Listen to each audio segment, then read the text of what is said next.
Soy un científico ateo. Recientemente hemos descubierto la verdad sobre Dios. Es realmente muy aterrador. Antes de comenzar esta historia, déjenme decirles algo. Yo soy una persona atea. Nunca he sido predicador de la palabra del Señor. Y la verdad es que nunca he querido serlo. Más bien, soy el tipo de hombre que arregla su propio coche, el cual cena carnes cuando está demasiado cansado para cocinar, el que guarda un par de botas de trabajo junto a la puerta trasera y una linterna en la guantera porque ambas cosas me han salvado más de una vez. Yo fui a la escuela durante mucho tiempo y terminé trabajando apuntando grandes antenas metálicas al cielo, escuchando el zumbido que hace el universo cuando cree que nadie le presta atención alguna. Hice ese trabajo durante casi 20 años y se me daba bien. Me encantaba, me fascinaba esa forma silenciosa en que uno ama algo de lo que no necesita hablar. Antes pensaba que el silencio ahí arriba en el espacio era simplemente vacío, aunque hoy me temo que ya no sé si es verdad. Estoy grabando ahora mismo esto desde una habitación de un motel a 2 estados de distancia de donde todo ocurrió. No diré en qué motel ni qué estado estoy porque aún no sé si la distancia importa mucho.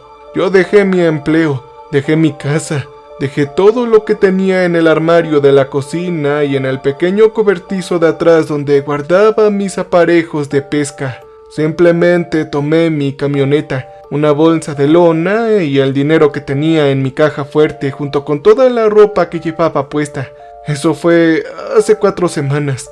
Desde entonces no he parado de irme, siendo un nómada para siempre.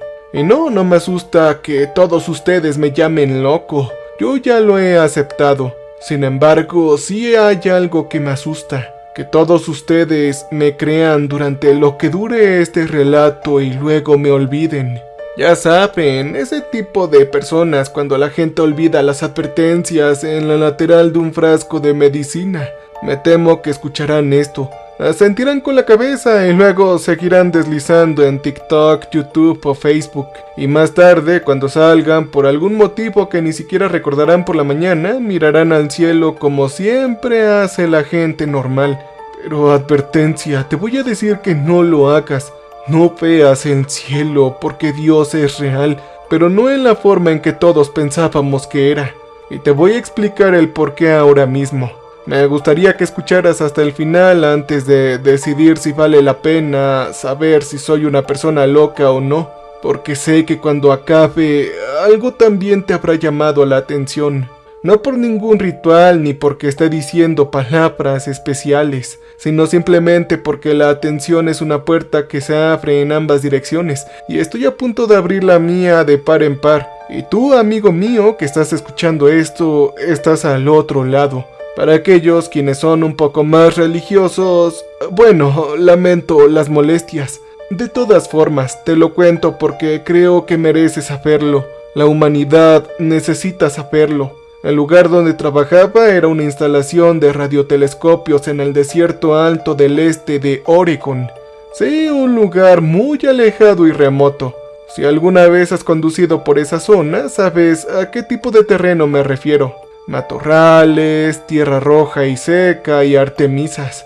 Hay largos tramos llanos donde la carretera se extiende en línea recta durante tantos kilómetros que uno empieza a pensar que el volante es solo un adorno. Montañas a lo lejos que parecen no acercarse nunca por mucho que conduzcas. Y el pueblo más cercano es una pequeña comunidad ganadera llamada Herney Bluff.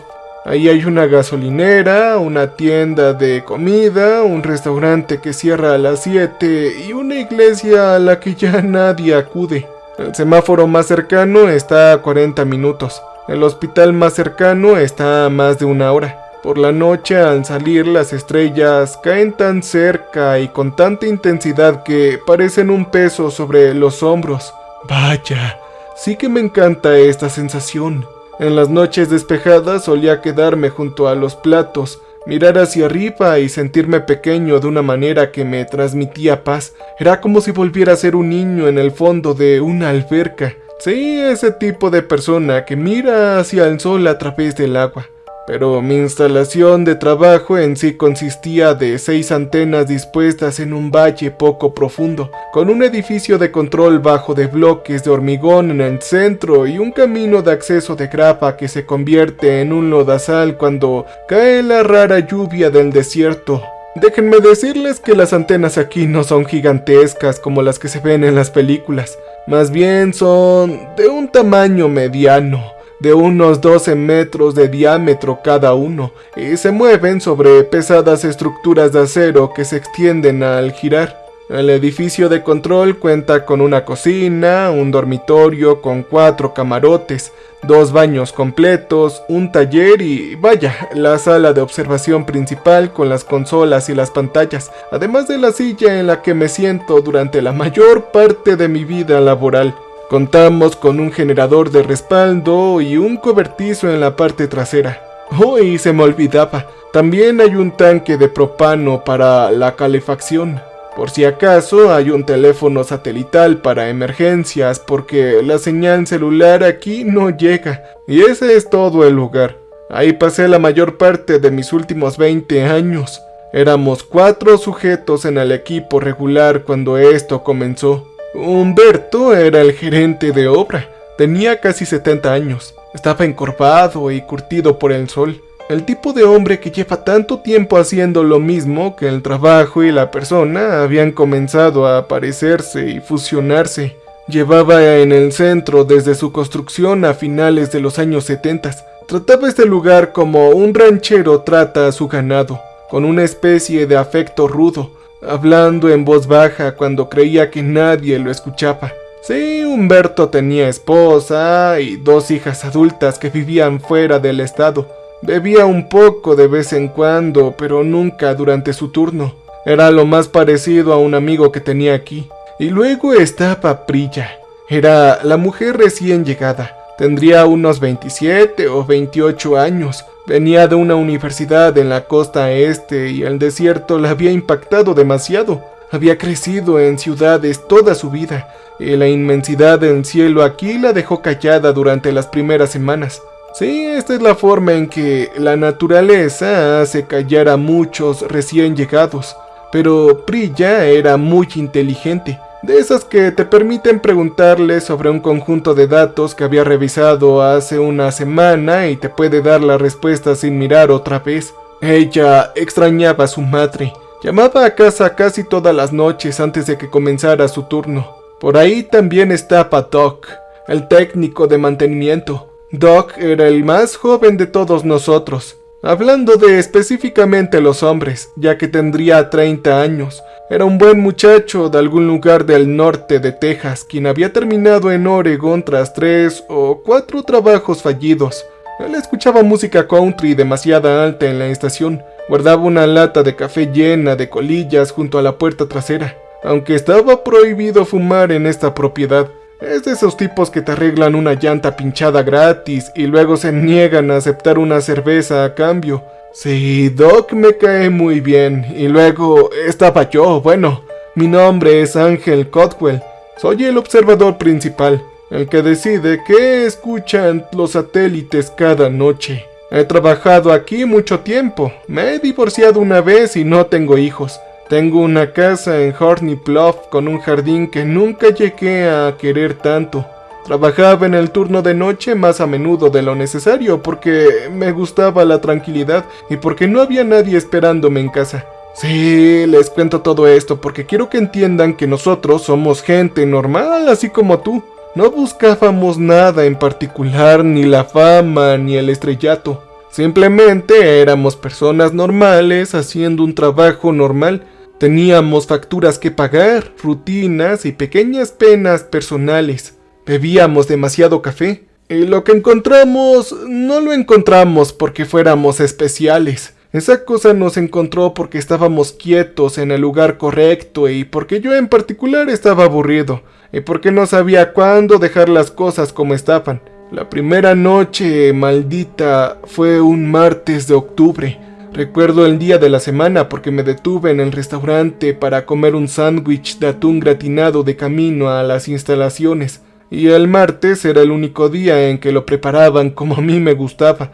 El cielo se veía bastante despejado, la brisa era muy suave, la temperatura ya empezaba a bajar hasta ese frío que se siente en los huesos. Sí, el aire frío seco del desierto que precede a la nieve. El programa de esa noche no tenía nada de especial. Íbamos a pasar varias horas observando una zona tranquila del cielo sobre la constelación de Eridano, en una región que los astrónomos llaman punto frío. Un punto frío es exactamente lo que su nombre indica. Un lugar en el cielo donde, hasta donde sabe, no hay nada. No hay ninguna estrella que merece ser mencionada, ninguna galaxia que merece ser justificada. Solo el tenue zumbido del fondo que llena todo el universo donde quiera que apuntes. Usamos puntos fríos como referencia. Escuchábamos la nada por un tiempo para saber cómo suena la nada efectivamente. Y luego, cuando estábamos escuchando una fuente real, podría decirse que ganamos la lotería. Puedes restar lo que no sirve y ver qué queda. Ya había apuntado los satélites a los puntos fríos 1000 veces en mi carrera. Era la forma más aburrida de observación que existe. Colocas los satélites y empiezas la cocción. Te sientas en la silla, tomas tu café, lees un libro y revisas las pantallas de vez en cuando para asegurarte de que no haya ningún problema con el equipo. Y luego esperas a que termine tu jornada. Eso era todo lo que había sido.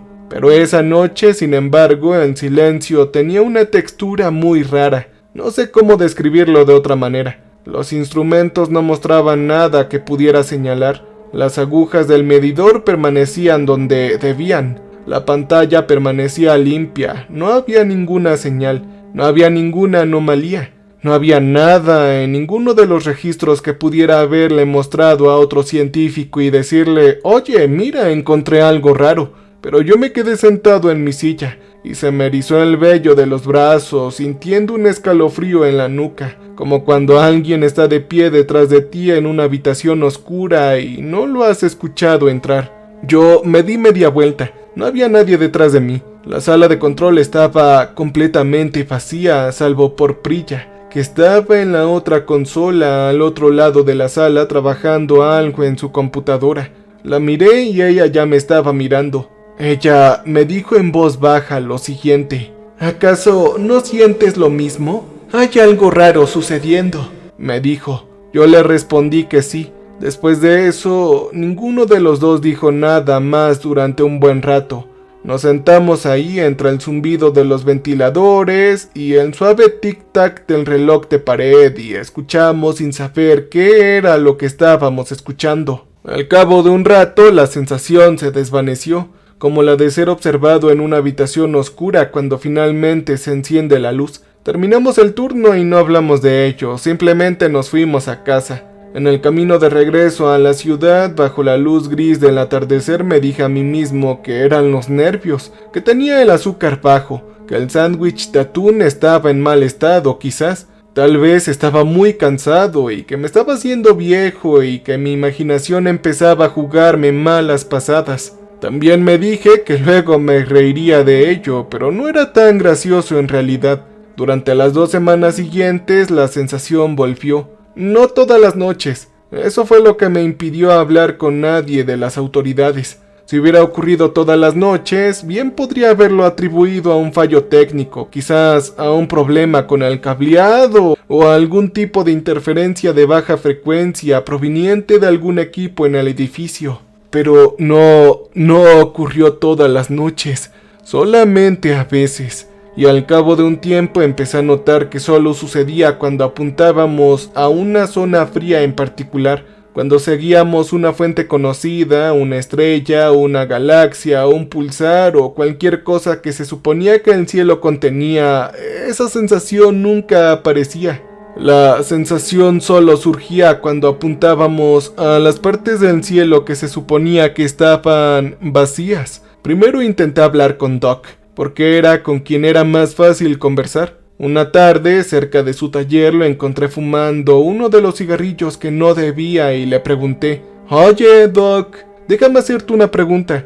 ¿No has sentido algo raro aquí afuera por la noche?» Él me miró con recelo por un instante. Luego se rió y dijo que el desierto te juega malas pasadas a veces, sobre todo cuando llevas tanto tiempo en él como nosotros. Dijo que, sin embargo, había sentido todo tipo de cosas raras a lo largo de los años, y que ninguna había resultado ser, bueno, algo en particular.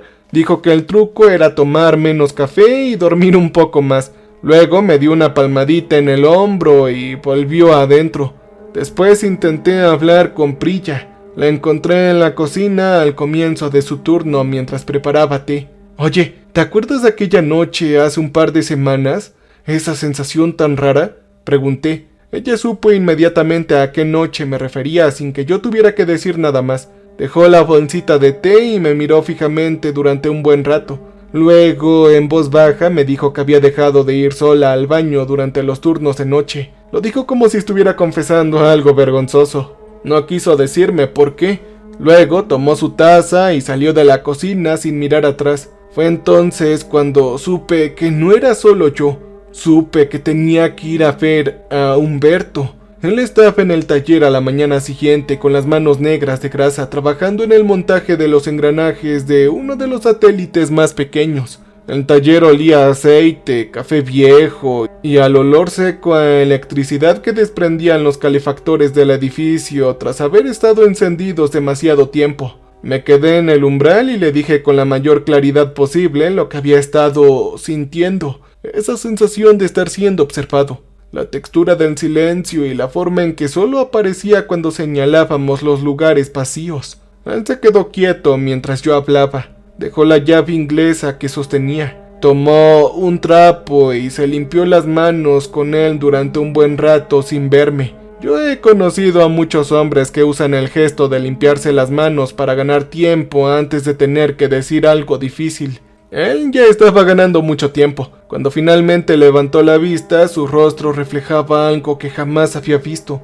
Parecía mayor de lo que era. Parecía un hombre que había estado esperando que cierta conversación nunca surgiera, y creo que acababa de decirle que había llegado el momento. Chico, hay algunas preguntas que nunca deben ser respondidas. No hay que colocar esos satélites en los lugares tan vacíos y fríos, me dijo. Por supuesto, yo le pregunté el por qué. Me contó que los antiguos trabajadores, los que habían construido este lugar, tenían una regla extraña al respecto. Dijo que nunca la decían verbalmente, pero sí que lo pusieron por escrito. Dijo que la regla era no apuntar a los puntos fríos en particular. No había nada que prestar atención en el silencio. No hay por qué mirar el cielo demasiado tiempo cuando uno está solo. Dijo que esto se había transmitido de tripulación en tripulación como un secreto familiar en pequeñas conversaciones tranquilas como las que estábamos teniendo, y que había planeado contármelo tarde o temprano y que lamentaba no haberlo dicho antes. Posteriormente le pregunté qué pasaría si no nos detuviéramos. Dijo que el cielo no estaba tan vacío como decía el libro de texto. Mencionó que algunas cosas allá arriba están escuchando a cualquiera que les respondiera. Y luego dijo que no iba a hablar más de este tema. Tomó su llave inglesa y volvió al trabajo. Ahora me percaté que le temblaban un poco las manos. Él no volvió a mirarme a los ojos. Se fue temprano a casa ese día. No vino a trabajar los siguientes 3 turnos. Cuando llamé a su casa, su esposa dijo que estaba enfermo. La forma en que lo dijo me hizo pensar que sabía que no estaba enfermo, que ya había oído a su marido decir cosas así antes y que había pasado mucho tiempo aprendiendo a no preguntar sobre esto. Yo soy científico. Mi compañero me dijo que no mirara y claro que lo hice. Por eso quiero ser sinceros con todos ustedes. Quiero que sepan que tuve todas las oportunidades para dejarlo pasar. Humberto me había dicho que lo dejara pasar y confié en él. Y sabía en el fondo que decía la verdad sobre algo, aunque no entendiera cuál era esa mítica verdad. Priya me había dado a entender sin decírmelo directamente que algo andaba mal. Doc ya me había ignorado de una manera que ahora creo que era una especie de advertencia. La advertencia de un hombre que había decidido que no quería saber más de lo que ya sabía. Todas las puertas frente a mí estaban cerradas.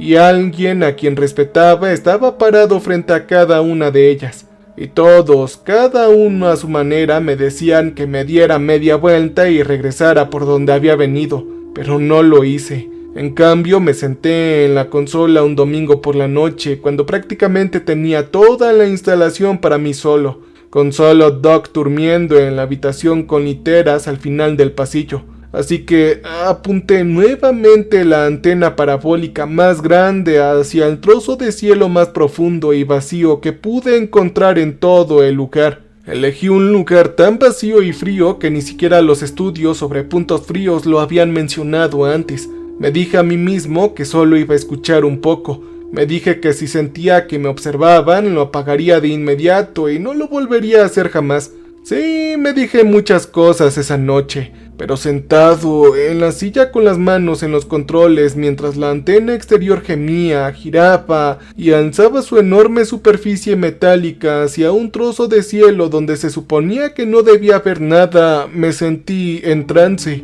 Durante un buen rato no pasó nada, casi me reí de mí mismo. Estuve a punto de levantarme para prepararme otro café. Tenía la mano apoyada en el brazo de la silla, listo para incorporarme, y ya sonreía a medias al recordar lo absurdo de todo aquello. Pero aquí empezó lo escalofriante. La sensación llegó como una marea. No fue una ola ni algo repentino, solo un ascenso lento y constante que no notas hasta que ya tienes los pies mojados. Al principio sentí que se me erizaba el vello del brazo como aquel martes de octubre y luego se me heló la nuca. De repente se me secó la boca como si alguien me hubiera cortado el agua y entonces sentí los oídos tapados. La sensación de estar nadando en el agua que se me había metido dentro y no iba a salir. Luego el zumbido de los ventiladores de la habitación se fue atenuando hasta que dejé de escucharlos por completo. Las luces fluorescentes de la sala de control parecían tenues. Yo revisé el contador en la pared. El medidor indicaba que las luces tenían la intensidad correcta. Volví a mirarlas y seguían pareciéndome tenues. La verdad es que no sé cómo explicarlo, pero la habitación estaba más oscura y a la vez iluminada. Eran ambas cosas, todo cierto al mismo tiempo. Sentí una presión en el pecho, no de dolor. ¡Oh, no! Era más bien la sensación que se tiene cuando alguien a quien quieres está a punto de darte malas noticias. La sensación de que algo en los próximos 30 segundos va a cambiar el rumbo de tu vida y no puedes hacer nada al respecto. Yo me quedé quieto en la silla, no me moví, no respiré profundamente. Simplemente me quedé ahí sentado con las manos apoyadas en los brazos de la silla y esperé y esperé. Y entonces, en medio de mi propia mente y mi propia voz, llegó un pensamiento que yo no había puesto ahí. No sé cómo hacerte entender lo que yo sentí. Uno tiene sus propios pensamientos en la cabeza todo el tiempo, ¿sabes? Y uno sabe cuáles son los suyos. De la misma manera en que uno sabe cuál es su mano cuando la tiene en el bolsillo. No hace falta comprobarlo. No hace falta verificar que la mano que está en tu propio pantalón es tuya, simplemente lo sabes. Pero el pensamiento que me vino a la cabeza aquella noche, ese mensaje no era mío. Supe que no, como lo habría sabido si un desconocido hubiera metido la mano en mi bolsillo y me hubiera agarrado la mano. El pensamiento fue muy tranquilo, el pensamiento fue simple, fue la certeza de que me había visto algo. No notado, no detectado, sino más bien visto, como un padre cuando ve a su hijo que se ha perdido en la calle, cuando ves una polilla que se ha posado en el dorso de tu mano con total atención, con total comprensión de lo que yo era, con el interés paciente y prolongado de algo que tuviera todo el tiempo del mundo y hubiera decidido justo en ese preciso instante dedicarme un poco de ese tiempo. Yo me quité los auriculares de un tirón. Ni siquiera recuerdo habérmelos puesto, pero los tenía en la cabeza y me los arranqué. Golpeé los controles y apagué la antena. El gran brazo metálico de allá afuera crujió y comenzó a balancearse de vuelta a su posición de reposo. Me quedé sentado en la oscura sala de control temblando. No sé cuánto tiempo estuve allí. En algún momento luego salió el sol. Noté la luz gris en el suelo y me di cuenta de que no me había movido en horas. Tenía las piernas entumecidas, las manos seguían agarradas a los brazos de la silla, y cuando intenté soltarlas, se me acalambraron los dedos y tuve que desengancharlos uno a uno. Luego fui al baño y vomité. Cuando todo terminó me enjuagué la boca. Me miré en el espejo sobre el lavabo y el hombre que vi parecía haber envejecido 10 años en una noche y parecía saber algo que deseaba no saber. Volví a la habitación con literas. Me acosté en la litera y no dormí. Prilla, mi compañera, llegó a la mañana siguiente. Entró en la cocina y me vio sentado en la mesa con las manos alrededor de una taza de café que se había enfriado hace mucho tiempo. Ella se detuvo y preguntó: «Oye, te ves terrible, amigo. ¿Qué fue lo que pasó?»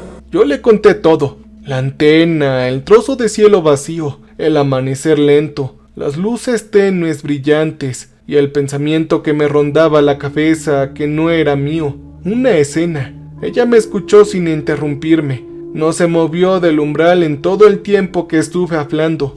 Cuando terminé, ella entró y se sentó frente a mí en la mesita. Se quedó mirando sus manos un buen rato y luego me contó su versión, la parte que había estado guardando ella. Me dijo que en una de esas noches difíciles, cuando ambos sentíamos que nos observaban y ninguno de los dos se atrevía a decirlo en voz alta, ella salió al exterior para despejarse y caminó por un trecho por la grava hacia la más pequeña de las antenas parabólicas. Ella se quedó ahí en el frío mirando las estrellas. Dijo que las estrellas le habían devuelto la mirada.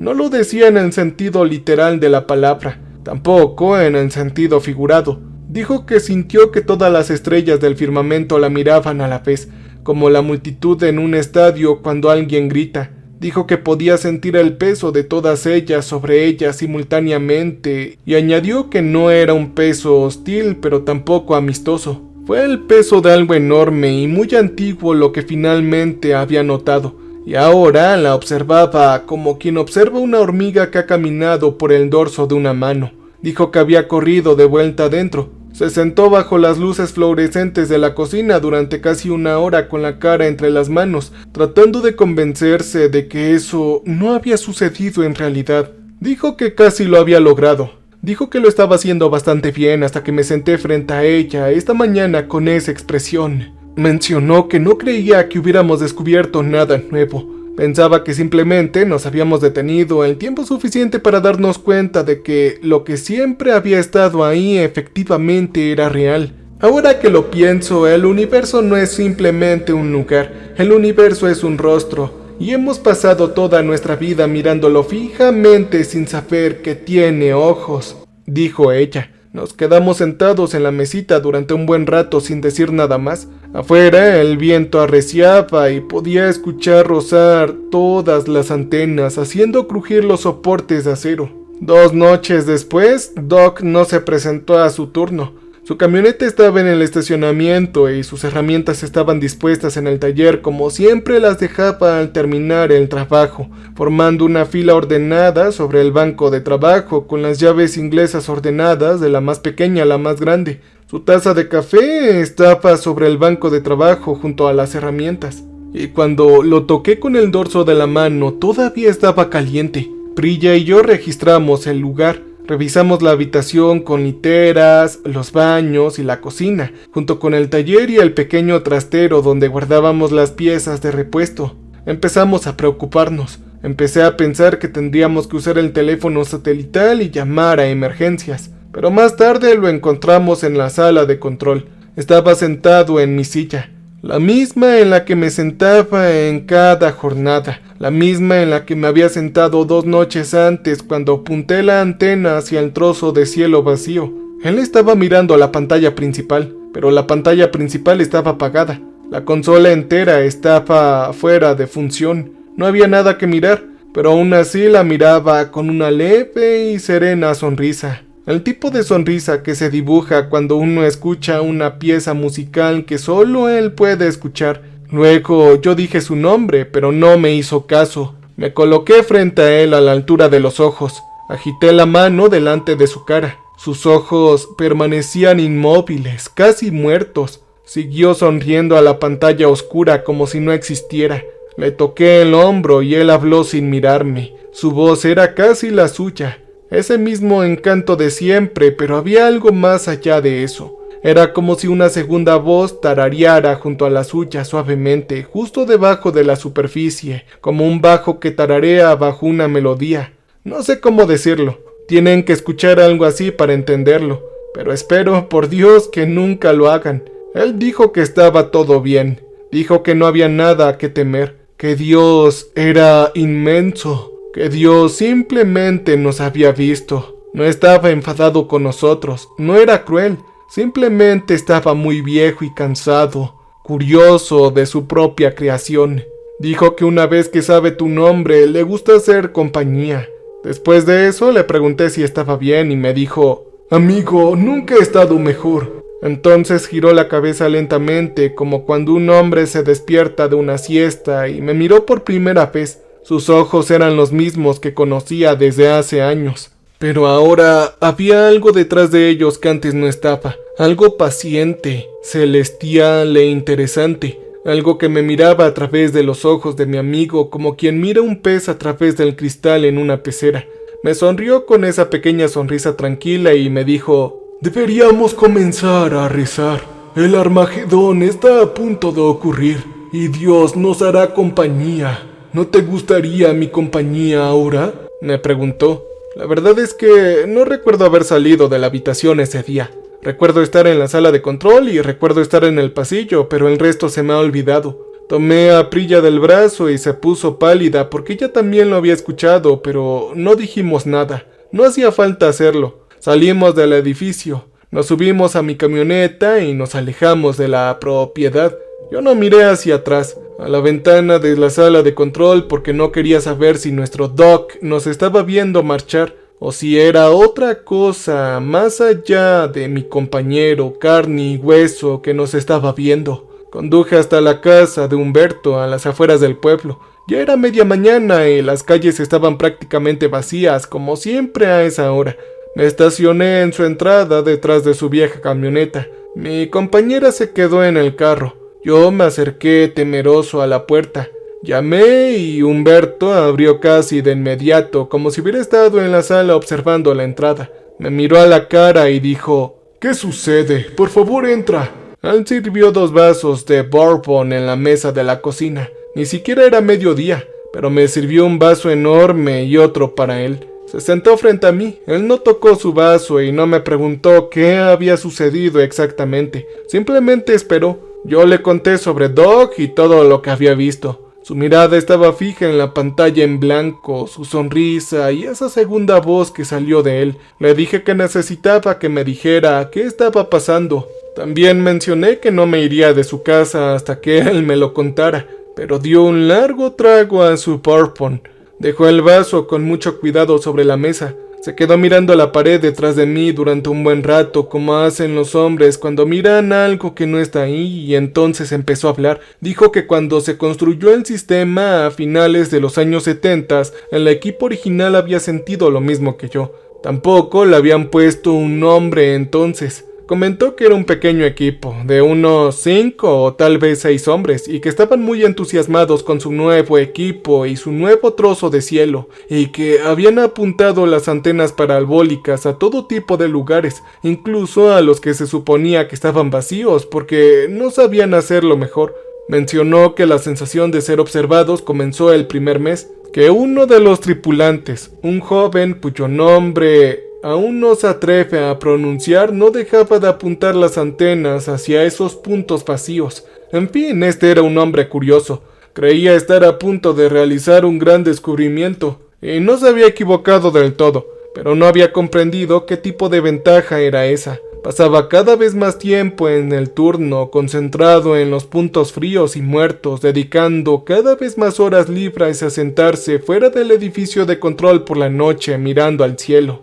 El resto de la tripulación empezó a notar que ya no estaba presente cuando le hablaban, y que había algo más en su mirada que no estaba ahí cuando llegó. Humberto contó que una noche el joven simplemente salió al desierto. No llevó su carro, ni siquiera una linterna. Simplemente se levantó y se alejó a pie de las instalaciones en plena noche, sin rumbo fijo. Encontraron su cuerpo inerte aproximadamente una semana después. Estaba sentado y erguido contra un enebro a 5 kilómetros de distancia, con las manos cruzadas sobre el regazo y el rostro vuelto hacia el cielo. Él había estado orando. Llevaba varios días sin vida. Durante todo ese tiempo había estado sonriendo. y había un letrero escrito con sangre ahí. Decía: este es el sacrificio que merece Dios, el que nos ha estado pidiendo y que probablemente en el futuro nos va a pedir a todos. Amén.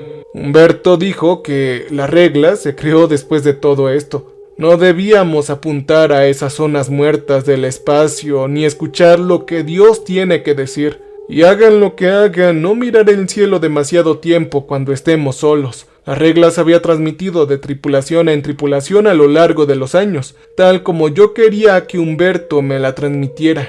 Igualmente mencionó que había planeado contármelo en mi primer aniversario en el centro, tal como se lo había contado al hombre que lo precedió. Pero mi primer aniversario ya había pasado y yo parecía ser un hombre tan sensato y equilibrado que pensó que tal vez no era necesario que me lo dijera. Pensó que podía dejar que la regla muriera con él. Dijo que se había equivocado y por fin se disculpó. Yo le pregunté qué era esta cosa, si en verdad se trataba de Dios. Pero él miró su vaso de bourbon durante un buen rato y luego dijo que en realidad no estaba muy seguro.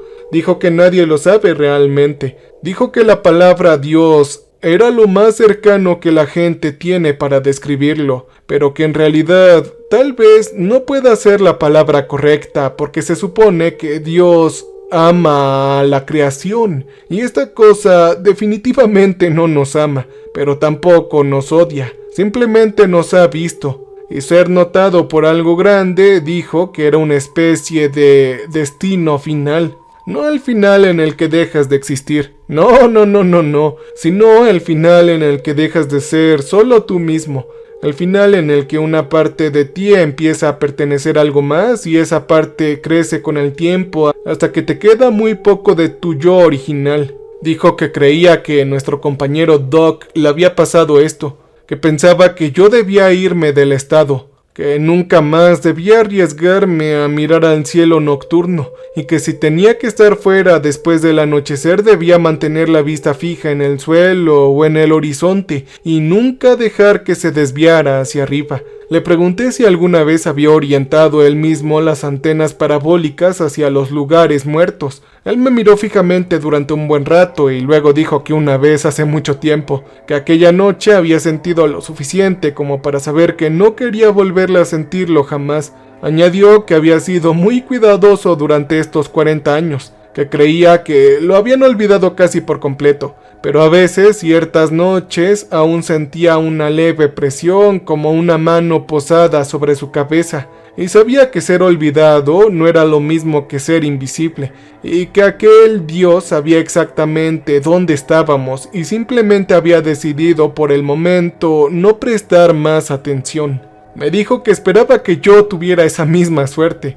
No parecía creer que la tendría. Yo terminé mi vaso y le estreché la mano. Él me la sostuvo un poco más de lo necesario, como hacen los ancianos cuando creen que se despiden por última vez. Yo no dije nada, solamente regresé a mi camioneta. Mi compañera Priya seguía sentada en el asiento del copiloto, justo donde la había dejado, con las manos cruzadas en el regazo, muy pensativa. Volví al centro una vez más a mediodía, a plena luz del sol. Me dije a mí mismo que la luz del día lo haría todo más fácil. Pero grave error. Mi compañera ya me había estado esperando en el estacionamiento cuando llegué. Tenía una bolsa de lona en sus pies. Había entrado un rato antes a buscar todas sus pertenencias. No me dijo si había visto a nuestro compañero Doc y yo tampoco le pregunté. Creo que sí lo había visto y no quería recordarlo y yo no quería que lo recordara por mi propio bien. Regresé al edificio de control. No entré en la sala de control, en cambio fui al dormitorio y tomé la pequeña bolsa de ropa que guardaba ahí para los turnos largos. Entré a la cocina y tomé la foto de mis padres que guardaba en el alféizar de la ventana. Salí y cerré la puerta principal con llave por costumbre. He pensado mucho en esa cerradura desde entonces. No sé por qué decidí cerrar la puerta con llave. No sé a quién estaba dejando afuera o tal vez adentro. Nos subimos a mi camioneta y simplemente puse el motor en marcha. Salí del estacionamiento, me incorporé al camino de grava que bajaba del valle hacia la carretera y miré por última vez el espejo retrovisor. Las antenas parabólicas estaban todas orientadas exactamente igual, las 6. Todas apuntaban a mi camioneta. Claro, yo no las había girado, es decir, nadie podría haberlo hecho.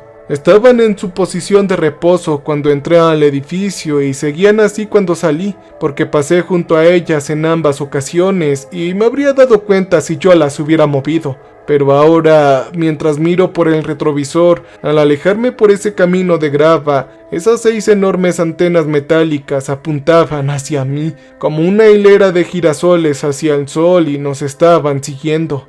Mientras conducíamos, pude ver al más pequeño moverse muy despacio sobre su soporte, manteniendo su gran cara metálica apuntando directamente hacia la parte trasera de mi camioneta. Mi compañera Priya también lo notó. Estaba mirando de nuevo por el retrovisor, pero no dijo nada. Simplemente extendió su mano y la puso sobre la mía en la palanca de cambios. Fue ahí entonces cuando yo noté que tenía una cicatriz en la mano en forma de cruz. Esto era mucha coincidencia, pero yo seguí conduciendo sin volver a mirar por el retrovisor y sin preguntarle por qué mi compañera tenía una cicatriz muy a fuego encarnada en su piel. Condujimos durante 2 días. La primera noche dormimos en la camioneta, en un apartadero de la carretera en algún lugar de Idaho. Comimos comida de gasolinera y no hablamos demasiado. No había mucho que decir. Sin embargo, podía ver que más cicatrices a mi compañera se le pegaban en la piel. Incluso ahí en su frente se le podía ver una cicatriz tipo tatuaje en forma de corona de púas, tal como Jesucristo las tenía. Más tarde otro día nos despedimos en una estación de autobuses en Boss. Ella tenía familia en otra parte del país y dijo que iba a ir a verlos. Le di casi todo el dinero que llevaba encima. Intentó rechazarlo, pero la obligué a aceptarlo. La abracé y ella me devolvió el brazo. Estaba llorando un poco. Noté que estaba llorando sangre. Mi compañera estaba sin duda alguna en un tipo de metamorfosis extraña. Yo no pude ignorarlo más y comencé a llorar, pero yo apenas estaba en esa transición. Mis lágrimas aún eran del tono natural de los humanos, agua salada, y yo no la he vuelto a ver desde entonces. Espero de verdad que esté bien, aunque temo que la verdad no lo está. De la misma manera en que me temo que yo pasaré por esa misma transformación. Yo pienso en ella todos los días. Ahora estoy de vuelta en la habitación del motel. El calefactor bajo la ventana sigue haciendo el mismo ruido molesto desde que llegué. Las cortinas están corridas y la lámpara de la mesita de noche es la única luz encendida. Yo llevo un buen rato sentado al borde de la cama con la grabadora en la mano. Les dije a mí mismo que les avisaría a todos cuando comenzara con la transformación. Yo me he estado diciendo muchas cosas estas últimas semanas y he empezado a preguntarme cuántas de ellas fueron alguna vez ciertas. Puedo notar que mi piel empieza a tener esas cicatrices raras, con un idioma raro que yo no entiendo, junto con varias cruces en mis piernas y brazos. Sé que algo me está pasando mientras estoy aquí sentado. Quiero describírtelo con total honestidad, pero creo que la honestidad es lo único que me queda que valga la pena. Esa es la palabra más sencilla para describirlo. Hay algo raro en mí, una metamorfosis. Es como cuando un río te arrastra las piernas al estar de pie con el agua hasta las rodillas. Y no viene de dentro de la habitación, viene de allá afuera, más allá de las cortinas, más allá del estacionamiento, desde lo alto del tejado de este pequeño motel en este pequeño pueblo. Se hace más fuerte cuanto más tiempo paso aquí sentado. Mis ojos se han vuelto de un tono negro obsidiana, y puedo ver una pequeña galaxia en ellos al verme en el espejo. Pensé que hablar de esto podría debilitar los síntomas. Pensé que ordenar las palabras me ayudaría a mantenerme firme, pero no ha servido de nada. Al contrario, la situación se ha vuelto peor. No he fumado un cigarrillo en 11 años.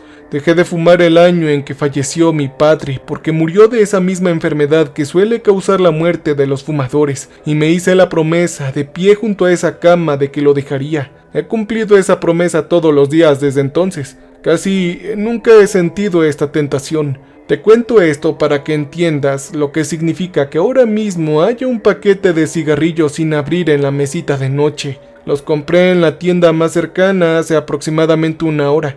No recuerdo haberlo yo comprado, pero recuerdo estar de pie bajo las luces fluorescentes de la gasolinera y señalar el estante detrás del mostrador, y recuerdo al hombre detrás del mostrador deslizándome el paquete sin decir nada. Sé que voy a salir un momento y voy a fumarme una cajetilla entera. Sé que somos tan pequeños. Lo he sabido durante toda mi vida laboral, y como lo saben los científicos y como lo sabe un hombre que ha pasado 20 años apuntando instrumentos a cosas tan lejanas que su luz es más antigua que la humanidad. Pero saber algo con la cabeza no es lo mismo que saberlo con el corazón. Ahora lo sé con el corazón. Mis uñas, todas mis uñas de las manos y los pies están pudriendo en carne viva. Están de un tono amarillo, casi negro, putrefacto. Sé que la humanidad somos muy pequeños, y la oscuridad entre las estrellas es inmensa. Esa oscuridad no está vacía. Sé que Dios quiere más sacrificios. Hay cosas allá afuera que son grandes, que cualquier cosa que podamos describir con palabras. Más grande que los planetas y más grandes que los espacios entre ellos. Tan antiguos que la palabra antiguo suena a chiste infantil. La gente siempre los ha conocido, incluso sus secretos más profundos. Siempre los han llamado dioses porque no hay otra palabra que les suene bien. Construyeron iglesias, encendieron velas y se han arrodillado ante ellos. Pero gente como yo, muy preparada y científicos, el destino nos tiene algo peor preparado. Como aquellos no creyentes, Dios nos está castigando. Sé que todos los fieles buscan algo real y siempre lo fue. Simplemente no era lo que decían los libros de ciencia. El libro de ciencia dice que Dios existe y que la Biblia, el Dios te ama. En el libro dice que Él te salvará. Los libros intentan convertir algo del tamaño del cielo nocturno en algo que cupiera dentro de un corazón humano, pero no lo hace. Tal vez debo admitir que Dios no busque el bien parejo, pero eso no significa que sea malo. Eso es lo que quiero decirte. He estado pensando en esto durante la última hora sentado aquí en esta cama. He adelgazado al menos 10 kilos desde hace unos días, y creo que antes me equivoqué. Creo que tenía miedo, y creo que el miedo me hizo decir muchas cosas en esta grabadora que no fueron bien, no fueron reales. Lo que sentí fuera del centro no fue cruel. Doc me dijo que necesitaba más sacrificios en la sala de control con esa pequeña sonrisa tranquila en su rostro, y yo no le hice caso porque le tenía miedo a esa sonrisa. Pero ahora ya no más. Creo que entiendo por qué sonreía. Voy a dejar esto un momento y voy a salir. No sé cuánto tiempo he estado así, entrando entre la inconsciencia. Los cigarrillos han consumido por completo hasta el filtro. Ya no le he dado más de 2 caladas. Yo lo tiré en la grava junto a la puerta de mi habitación. El viento la ha apagado. Salí al estacionamiento y el aire estaba frío. De ese frío que te hace picar la nariz por dentro, y no había nadie más a mi alrededor. El letrero del motel vibraba. Encendía el cigarrillo con el encendedor de plástico que me había dado el hombre de la gasolinera. Di una calada y el sabor era horrible. Casi me reí de lo malo que era. Sabía como a mirra. Durante todo el camino me lo había imaginado como justo lo que necesitaba, pero no era eso. Supe enseguida lo que realmente quería. El cigarrillo era solo una excusa para estar en el estacionamiento con la cara descubierta. Puedo sentir esa corona de espinas plasmarse en mi frente. Yo mantuve la vista fija en la grava un rato. Seguía intentándolo. Quiero que sepas que de verdad lo estaba intentando. Me había prometido no levantar la vista y ni siquiera ahora suelo romper mis promesas. Pero su presencia es tan fuerte. El cielo nocturno estaba tan silencioso. Podía sentirlo ahí arriba esperando. Después de un momento pensé, espera un segundo. Si ya me ha visto, ¿qué más da verlo de nuevo? Levanté la vista y ya no tenía miedo. No había ni una fría presión en el pecho, ni una segunda voz en la cabeza. Solo había calidez. Una calidez que comenzó en la coronilla y recorrió todo mi cuerpo. Me sentí iluminado, como esa calidez que te invade después de un largo paseo por la nieve cuando alguien a quien quieres te ofrece una bebida caliente. Era la calidez de ser elegido por Dios, de estar frente a algo mucho más grande que uno mismo, donde ya no hay lugar para fingir. No había posibilidad de ocultar nada, no había posibilidad de volver a estar solo. Me quedé en el estacionamiento con la mirada fija en el suelo y el cigarrillo encendido olvidado en mi mano. Y por primera vez en mi vida lo entendí.